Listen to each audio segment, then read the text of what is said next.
आज सुबह जिला पंचायत टीकमगढ़ में एंजल पब्लिक स्कूल के कुछ विद्यार्थी आए और सीओ सर से उनका संवाद हुआ और वो प्रश्नोत्तरी उनने सीओ सर से की और सर ने उनके सारे के जवाब दिए। आप सुनाता हूँ आपको प्रश्नोत्तर काल के कैसे बात हुई, क्या हुई। आप ज़रूर सुनिए इस वीडियो को। जिला पंचायत का बड़ा योगदान रहता है। इस विषय पर आज मैं आपसे सीधे बात करने का मौका मिल रहा है। आपने हमें अपना समय दिया, इसलिए हम आपके आभारी हैं। आज हम आपसे कुछ क्वेश्चन पूछना चाहेंगे। सर, सबसे पहले हम आपके बारे में थोड़ा जानना चाहते हैं। आपकी शिक्षा, बचपन और प्रशासनिक सेवा का सफर कैसा रहा? तो सबसे पहले मैं अपने बारे में बताना चाहूँगा कि मैं 2006 में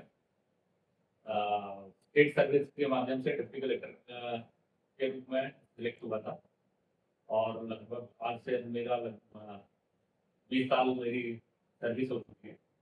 फिर उसके बाद मैं कई जिलों में मैं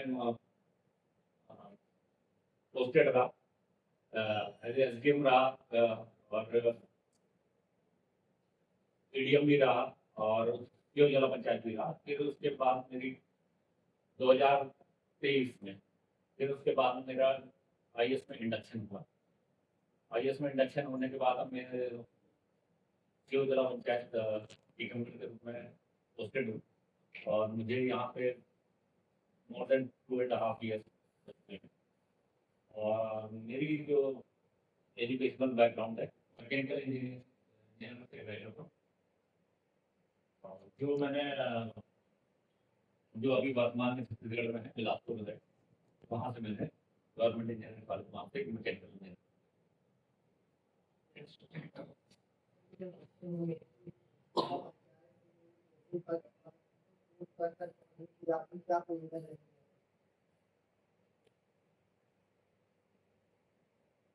उसके लिए एक प्रेरणा ये है कि मैं भी जब आप लोग की उम्र में था तो फिर पहले तो ये था कि 10th करने के बाद में एक इंजीनियर बनना था, तो फिर उसके हिसाब से मैंने प्रिपरेशन करी और उस समय तो मेरे दिमाग में ये नहीं था कि सिविल सर्विसेज के बारे में, क्योंकि उस समय मेरे फैमिली में कोई भी ऐसा सिविल सर्विसेज में कोई भी बैकग्राउंड नहीं था। सिविल सर्विसेज में मैं अपनी फैमिली से पहला आदमी हूँ, क्योंकि मेरे फादर रेलवे में थे, तब वो भी वो डिप्लोमा होल्डर इंजीनियर थे, तो उनको दिखता था वो भी रेलवे में शिक्षण इंजीनियर हुआ करते थे। तो उनकी तो उनके फिर मेरे भी दिमाग में ये था कि मेरे फादर भी इंजीनियर है तो मैं भी इंजीनियर होना। तो मैंने भी कॉम्पिटिशन की तैयारी करी, फिर बना। फिर एक टाइम के बाद ग्रेजुएशन करते करते फिर बाद में और भी लोगों से इंटरेक्शन में आया।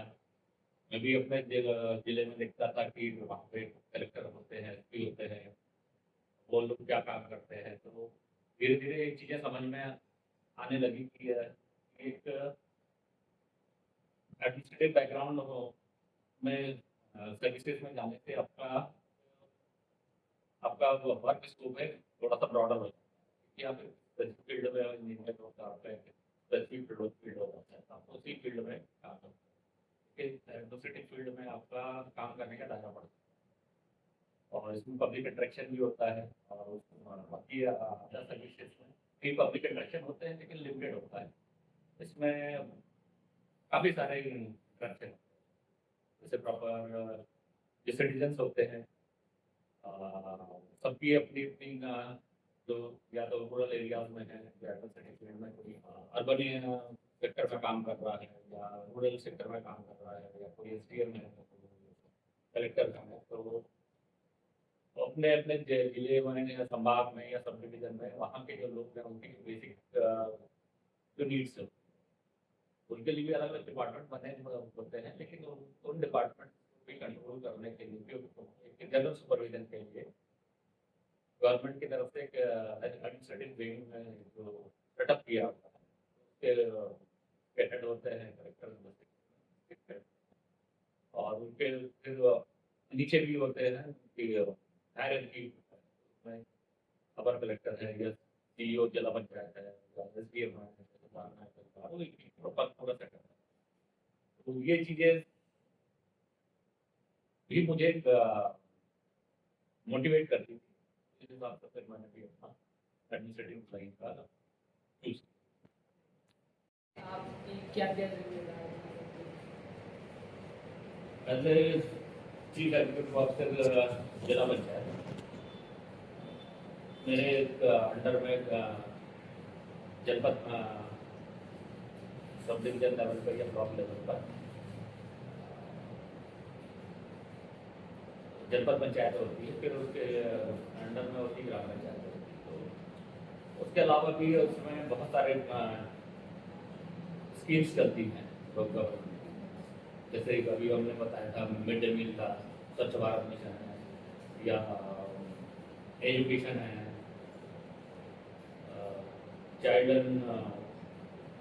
डेवलपमेंट है, वुमेन्स डेवलपमेंट है, वेलफेयर है, या ओल्ड एज की जो लोग हैं, हैंडीकैप जो लोग हैं, उनके लिए भी गवर्नमेंट के द्वारा बहुत सारी वेलफेयर स्कीम्स चलाई जाती है। तो ये सब चीज़ें को हम देखते हैं एज ए सीईओ जिला पंचायत में देखता हूँ। आपने और भी जैसे डिपार्टमेंट का नाम सुना होगा, PHE है जो रूरल एरियाज में नल जल योजना है, उसके माध्यम से हर हाउस होल्ड में पोर्टेबल ड्रिंकिंग वाटर है वो सप्लाई करने का काम है।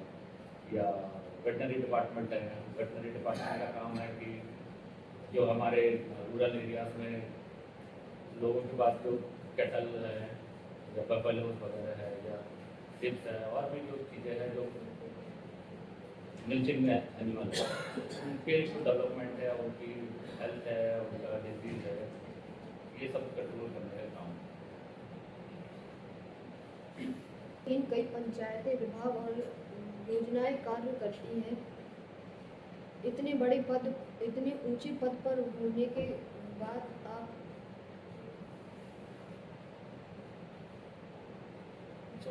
कार्य करने में फिर कैसी चुनौती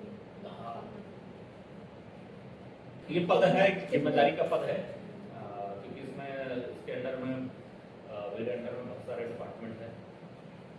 उनका वो मेरा काम है कि वो सारे डिपार्टमेंट प्रॉपर फंक्शनिंग करते रहें। उन्हें जो टाइम पर जो भी गवर्नमेंट की तरफ से जो ड्राइव्स चलाई जाती है या स्कीम्स चलाई जाती है, तो उनका मैक्सिमम उनका रिजल्ट मिले और मैक्सिमम जो लोग हैं बेनिफिट हो। अब ठीक है, उसमें बहुत सारी चैलेंजेस तो रहते हैं, ठीक है, लेकिन मेरे और भी वर्किंग हैंड्स हैं। अभी अब बहुत सारे लोगों से इंट्रोडक्शन कराया हुआ है, तो मेरा सभी लोगों से कोऑर्डिनेशन से, क्योंकि सारा काम अकेले मैं नहीं कर सकता हूँ, तो मेरे भी वर्किंग हैंड्स हैं, तो मेरे डिस्ट्रिक्ट कोऑर्डिनेटर हैं या प्रोजेक्ट ऑफिसर है, तो वो मुझे रिपोर्ट करते हैं और मैं भी उनसे बीच बीच में रिपोर्ट लेता हूँ। और वो भी नीचे जो उनके ब्लॉक कोऑर्डिनेटर हैं या ब्लॉक लेवल के ऑफिसर्स हैं उनसे रिपोर्ट लेते हैं। फिर हम बीच बीच में वीकली है या फोर्टनाइटली है, हम रिव्यू मीटिंग्स करते हैं, या तो वीडियो कॉन्फ्रेंसिंग के माध्यम से या तो फिर फिजिकली हम बुला के उनको रिव्यू।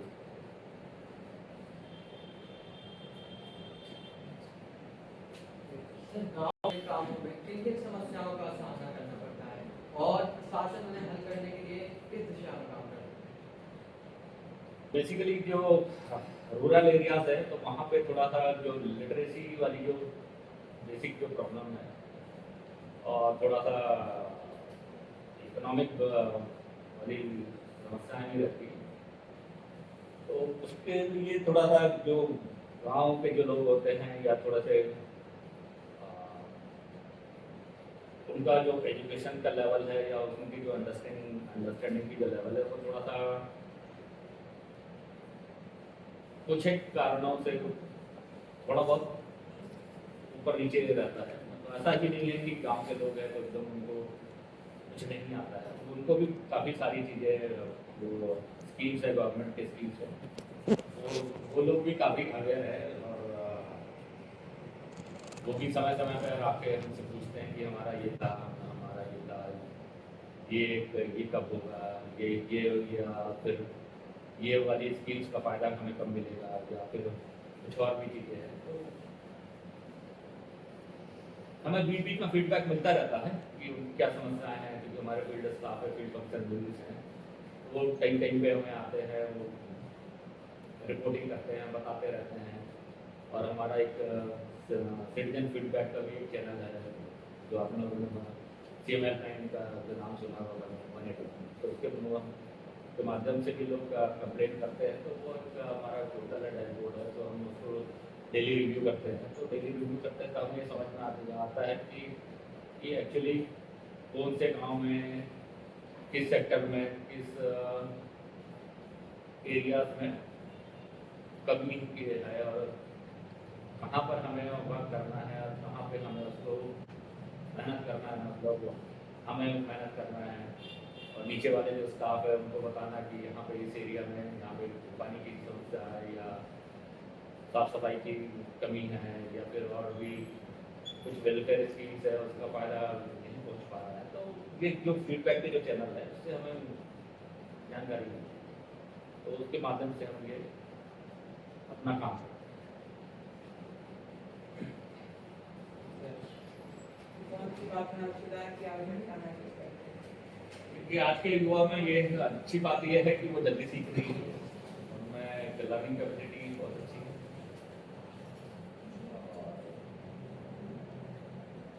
जो ऑटोमेशन है वो सीख रही हैं, AI को भी सीख रही हैं, और रोबोटिक्स भी सीख रही हैं, बहुत सारी चीज़ें सीख रही हैं। और ख़राब चीज़ें ये है कि लोग मोबाइल में ज़्यादा लगे हुए हैं, फेसबुक है उसमें, और फेसबुक इंस्टाग्राम में ज़्यादा लगे हुए हैं, रील्स में लगे हुए हैं, और कभी कभी सुनी सुनाई बातों पे ज़्यादा यकीन कर रहे हैं, क्योंकि अब पढ़ते कम है आज के युवा। पहले के लोग युवा लोग बुक्स में पढ़ते थे, लाइब्रेरी जाते थे, किताबें रहती थी, सीखते थे। अब मेरा ये है कि सोचना यह है कि अब युवाओं को पढ़ाई पे, मतलब बुक्स पे भी ज़्यादा ध्यान देना चाहिए। भले ही आप किंडल से पढ़ो या लाइब्रेरी में जाकर पढ़ो। और दूसरा है कि आप लोग ऑनलाइन गेम्स खेलते हैं, तो ऑनलाइन गेम्स ना खेल के आउटडोर गेम्स खेलें।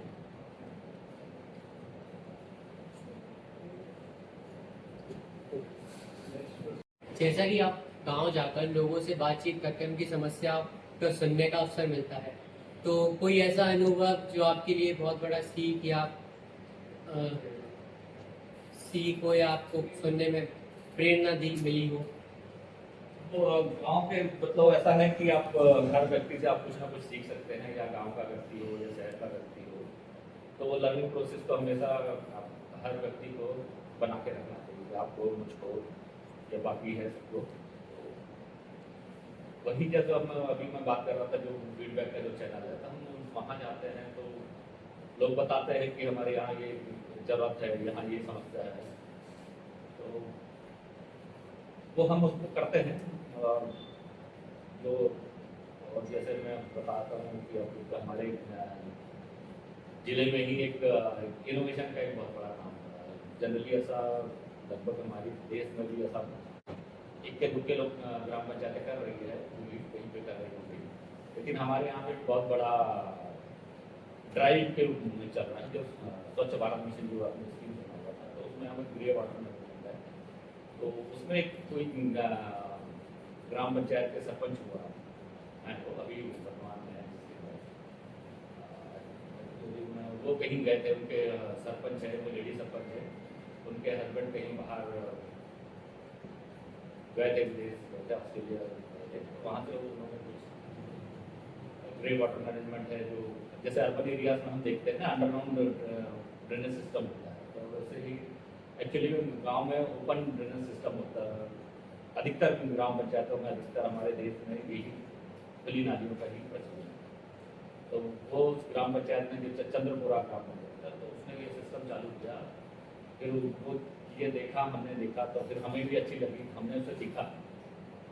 तो वो फिर उन्होंने जो हमने हमारे ज़िले के इंजीनियर से, सब इंजीनियर से, फिर हमारे जो ज़िले के जो डिस्ट्रिक्ट कोऑर्डिनेटर है श्री मनीष जैन हैं, तो उन्होंने इसमें काफ़ी मेहनत करी है।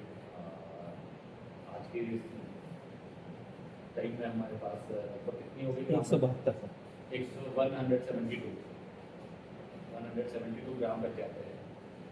उन्होंने अंडरग्राउंड ड्रेनेज सिस्टम का अडॉप्ट किया कर चुके हैं। ये हमारा सीख है, तो कर रहे हैं उस पर। और हमारा ये है कि इसको पूरे ज़िले में, पूरी हमारी 324 जो ग्राम पंचायतें हैं, पूरी की पूरी 324 ग्राम पंचायतों में इसको इम्प्लीमेंट करें। सर, आज के समय में युवाओं के लिए कौशल विकास और रोजगार एक बड़ा मुद्दा है। इस दिशा में जिला पंचायत किस तरह काम करता है?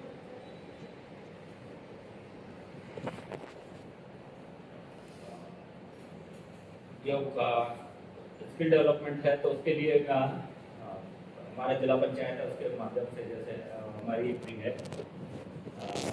NRLM, national rural livelihood mission, उसमें उसके माध्यम से जो गांव की जो महिलाएं हैं, तो उनके लिए भी अभी बीच बीच में ट्रेनिंग्स होती हैं। जैसे सिलाई कढ़ाई हो गया, या कुछ हैंडीक्राफ्ट हो गया, या कुछ बैम्बू के कुछ डेकोरेटिव आइटम्स हैं वो बनाती हैं। और कुछ एक लोग जो जुड़े हुए महिलाएं हैं, वो उनसे मिड डे मील में जुड़ी हुई हैं। और या फिर पोल्ट्री कर रही हैं, पोल्ट्री बकरी पालन का काम कर रही हैं। कुछ एक आध लोग हैं जो फिशिंग में इन्वॉल्व हैं, या फिर मिल्क में इन्वॉल्व है। तो या फिर उसके जो हमारा DIC है, जो हमारा उसके अंदर से, मतलब उसके सहयोग से हमारा ITI है, तो ITI में वहाँ से कुछ सहयोग करते हैं। एक जैसे अभी एक प्रधानमंत्री विश्वकर्मा योजना जो चालू हुई है, तो वहाँ से जो हमारे जो गांव के जो बच्चे हैं, तो उनको हम ट्रेनिंग दिलाते हैं, स्किल डेवलपमेंट की ट्रेनिंग दिलाते हैं। और उनको फिर कुछ लोन भी दिलाते हैं, और जिससे कि वो स्किल डेवलपमेंट हो जाता है, जैसे कि वो फिर MSME स्कीम से उसका फ़ायदा उठा पाए, या मुद्रा योजना है उसका फ़ायदा उठा पाए। तो उसके माध्यम से, और उसके अलावा और भी बहुत सारे डिपार्टमेंट्स होते हैं जो बीच बीच में फिशरीज है, वो भी स्किल डेवलपमेंट्स है, वो उनके फील्ड में स्किल डेवलपमेंट की ट्रेनिंग देती है। और RCT है, जो स्टेट बैंक के कोलैबोरेशन से RCT इंस्टीट्यूट है, वो स्किल डेवलपमेंट्स की ट्रेनिंग देते हैं, जिससे कि लोगों को एम्प्लॉयमेंट देने से कर सकते हैं।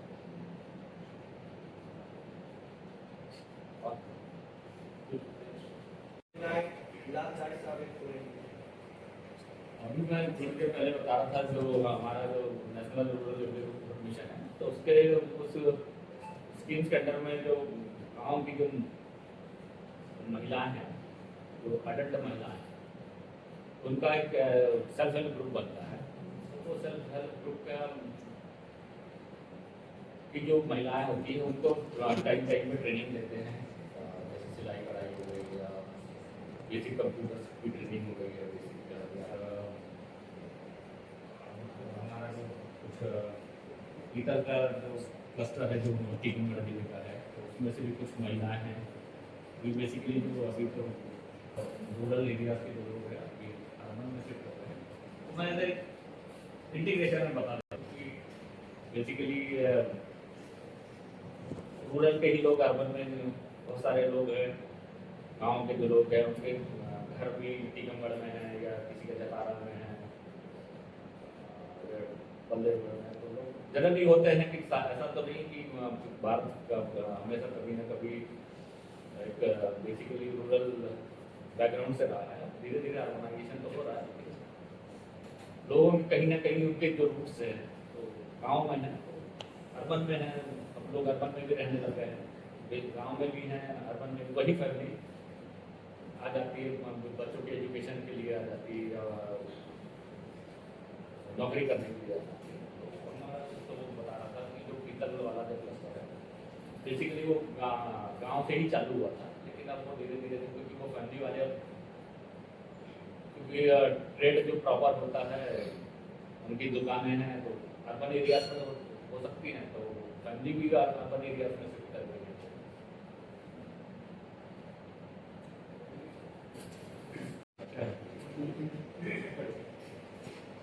सर, आज आपसे बातचीत करके हमें ग्रामीण विकास, प्रशासन और समाज के बारे में बहुत कुछ सीखने को मिला। आपके अनुभव और विचार हमें बहुत हद तक प्रेरित करते हैं और आपने हमें अपना कीमती समय दिया, इसके लिए हम आपका हृदय से धन्यवाद करते हैं। Okay, thank you. Thank you so much.